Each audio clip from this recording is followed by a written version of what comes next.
You know, Rattlers and Unbelievers like a billion. Do you hear rattlers on the roof?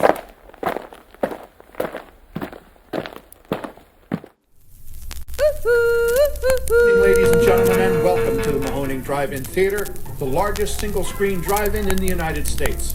We're certainly glad you could be with us this evening. And don't forget the concession stand is open with all kinds of great things to eat and drink. Hey, welcome to Shaun Spins. This is episode 45, and I'm your host, Shaun, and I hope everyone is safe and well. What's going on? Oh. It's the annual holiday spectacular Shaun Spins video. Whoa. Second annual. And we're still in black and white? Thanks. Let's start the show.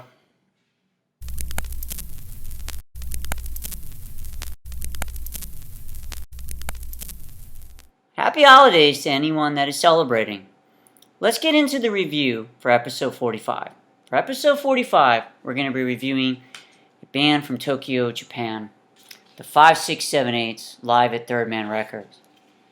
It's a great, great live album.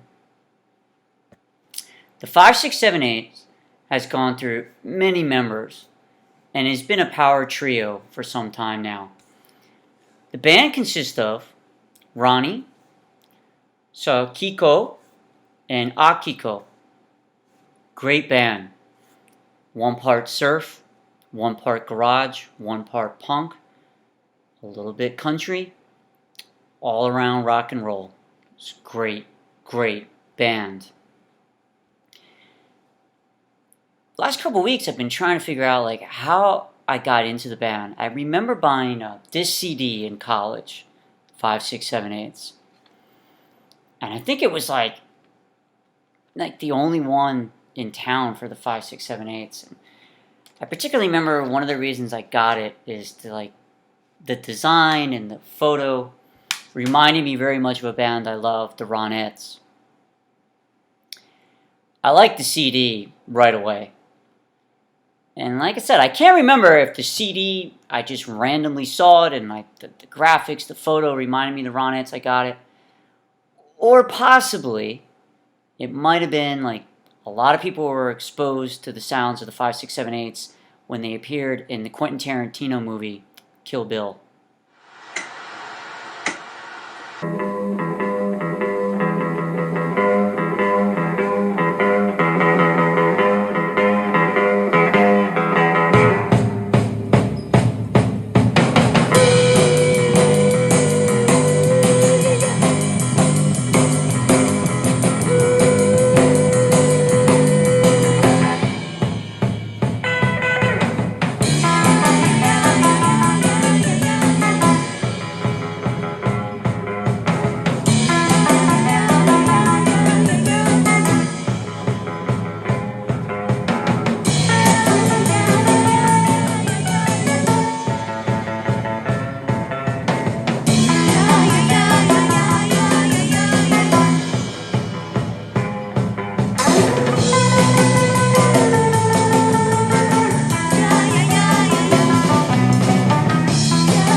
I was in a few action movies myself a few years back.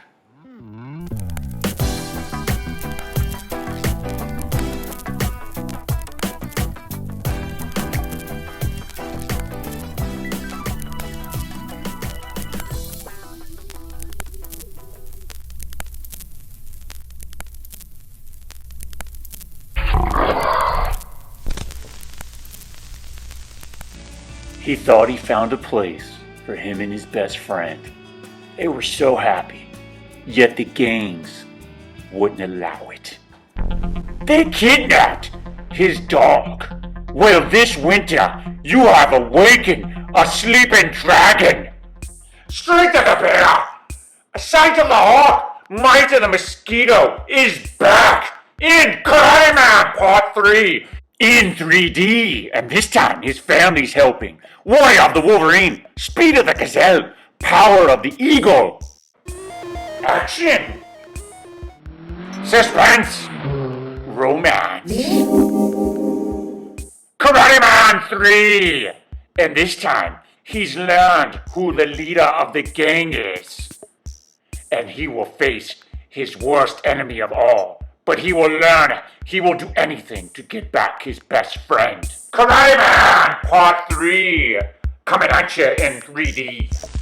You know, we never did find a producer for those movies. I don't even know if Quentin Tarantino would be interested. Well, let's get back to the 5, 6, 7, 8s. Now, I heard a story that Quentin Tarantino, while overseas, heard the band in a store, asked the person at the counter, like, what is this? What are you playing? And, he was told, this is the 5, 6, 7, 8s. We have a CD. And he asked if he could buy the CD. They wouldn't sell it to him, and they finally did. Next thing you know, they're in the movie. And then I remember like a cell phone commercial with a song they covered on it, and they were getting like just really popular. It's a great band, and I picked up the 5, 6, 7, 8s live at Third Man Records. It was at a record store, I believe, in Florida. And it came out around 2010-11. On the back, it says it was recorded October 22nd, 2010. I'm a little surprised that the artwork is done in like blue blueberry and not the usual Third Man Records, like that bright lemon yellow. I have another live at Third Man Records from Mudhoney and has similar design.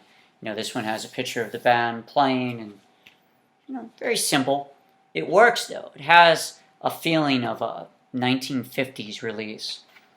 Nothing inside other than the record, and it does say recorded live to tape, which I thought was really interesting, and I still do every time I read that, because in my world I always think of live concerts being recorded live to tape, and I could still imagine people holding a little tape deck with a microphone, like trying to record things, or direct to tape. I don't really think of something being recorded live digital, yet I imagine that's the way things happen these days. I even have a live little record from a band that was recorded direct to record, and it's only one made. So it's a great album. The beginning starts with Jack White introducing the band, and they just start playing. And throughout the concert, it builds and builds, and the band gets better and better, and like it crescendos. Now, this album, along with some others in my life, I have a similar issue. I get stuck on one song. I don't know if you've ever had that issue. And for me, it's side 1, track 5, Kiku Shout. I'm telling you, for at least 5 years, every time I got to that song on side 1, I would back it up and play it again. Back it up and play it again. Back it up and play it again. I just find it amazing. Like, it's just in my ears, in my heart, my soul. It's just a great song. So it was very rare I would get to side 2. And during this last month, I spent a lot more time on side 2. Because literally, when I took the record out about 2 months ago, I thought to myself, geez, I know side 1 so well and side 2 barely. I wouldn't be surprised if side 2 is nowhere near being worn out like side 1 is.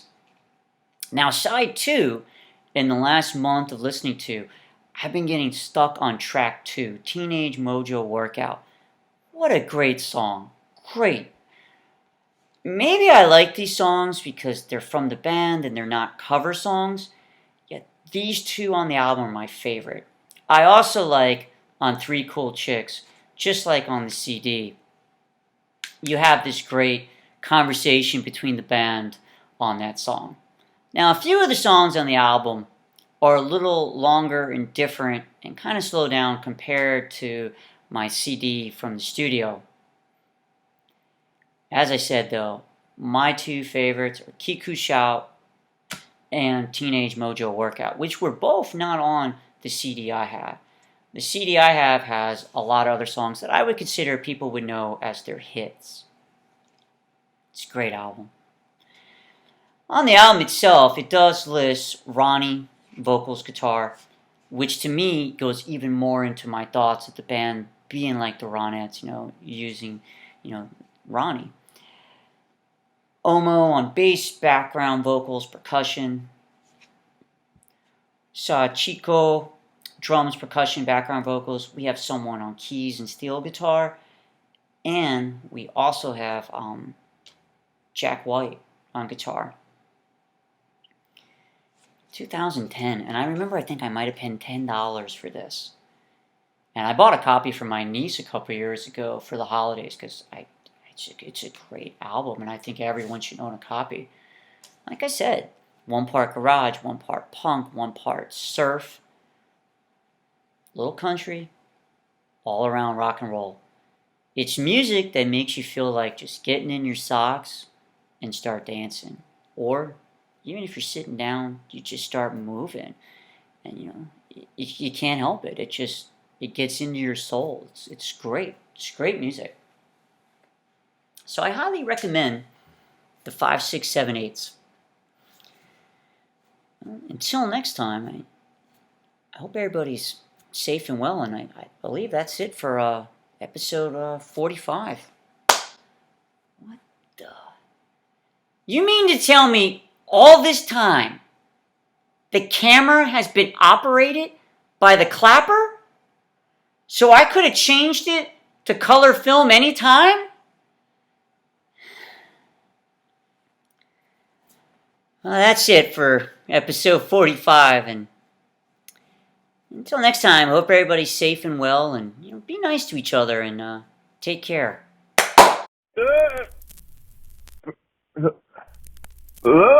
Boy! Hey, boy! Hey, listen, talking Mickey said... They were right. He makes a great gift.